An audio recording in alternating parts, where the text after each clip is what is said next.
ఎన్ని అడ్డంకులొచ్చినా సంక్షేమ కార్యక్రమాలు ఆపం. దత్తిలో పేదల సేవా కార్యక్రమంలో చంద్రబాబు కామెంట్స్.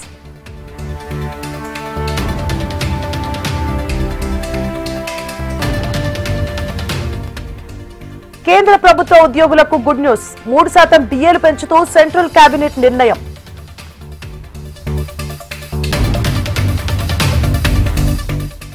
ఆరు నెలలో పీఆర్సీ ఇస్తామన్నారు. ఏమైంది? ఉద్యోగులను కాంగ్రెస్ ప్రభుత్వం నిండా ముంచిందన్న హరీష్ రావు.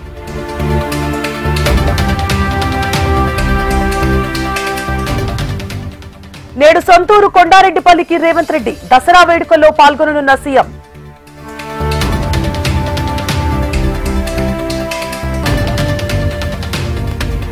తెలంగాణ డీజీపీగా బాధ్యతలు చేపట్టిన శివధర్ రెడ్డి. పుష్పగుచ్చం అందించి శుభాకాంక్షలు తెలిపిన హైదరాబాద్ సిపి.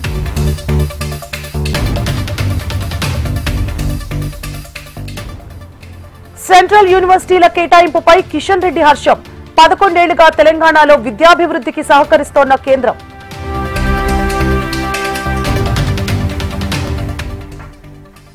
రెండు వారాల పాటు పర్యటనలు వాయిదా. కరూర్ ఘటన నేపథ్యంలో టీవీకే నిర్ణయం.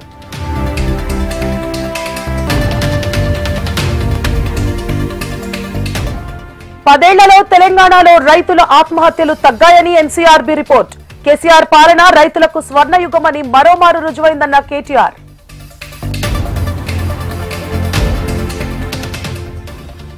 కర్నూలులో అంగరంగ వైభవంగా శరన్నవరాత్రి ఉత్సవాలు. నిజరూపంలో భక్తులకు దర్శనమిస్తోన్న అమ్మవారు.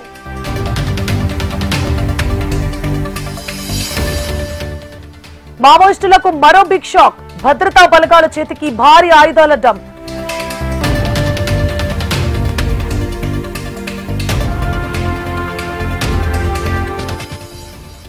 కరీంనగర్ జిల్లాలో జైపాల్ రెడ్డి జన్మదిన వేడుకలు ఘనంగా నిర్వహించిన జైపాలన్న మిత్రమండలి.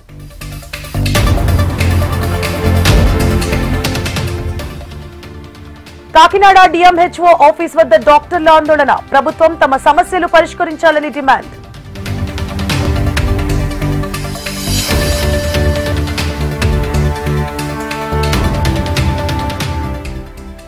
కోనసీమ జిల్లాలో జీఎస్టీ సేవింగ్స్ పై అవగాహన ర్యాలీ. ప్రజలు మేడ్ ఇన్ ఇండియా వస్తువులు వాడాలన్న మంత్రి వాసంశెట్టి.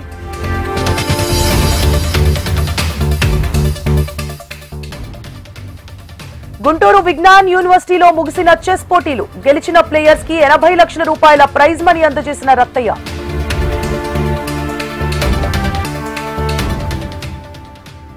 తిరుపతి జిల్లా సూళ్లూరుపేటలో దసరా నవరాత్రి వేడుకలు. పరమేశ్వరి అమ్మవారికి వస్త్రాలు సమర్పించిన ఎమ్మెల్యే విజయశ్రీ.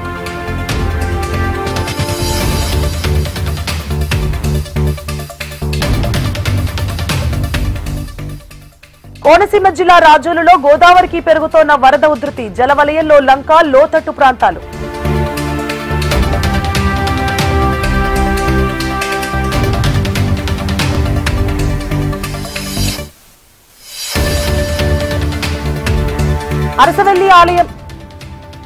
అరసవెల్లి ఆలయంలో సూర్యనారాయణ స్వామిని తాకిన సూర్యకిరణాలు. అద్భుత ఘట్టాన్ని తిలకించేందుకు భారీ ఎత్తున తరలివచ్చిన భక్తులు.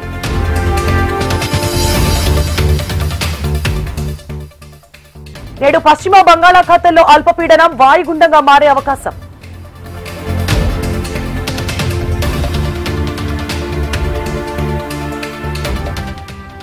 పేదల జీవితాల్లో మార్పుకు ఆర్ఎస్ఎస్ కృషి చేస్తోంది. ఆర్ఎస్ఎస్ ప్రతి పనిలో నేషన్ ఫస్ట్ కనిపిస్తోందన్న మోదీ.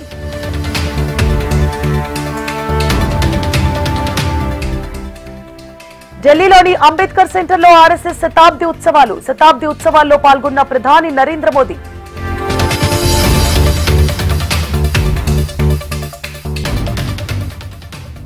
కేంద్ర ప్రభుత్వ ఉద్యోగులకు 3% డిఏ పెంపు. జూలై 1 నుంచి అమలులోకి రానున్న పెంచిన డిఏ.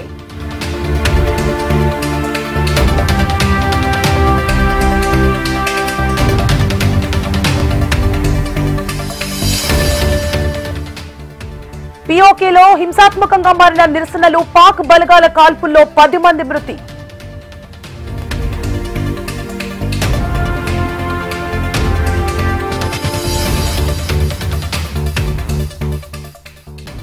డిసెంబర్లో భారత్లో పుతిన్ పర్యటన. శిఖరాగ్ర సమావేశంలో పాల్గొననున్న పుతిన్.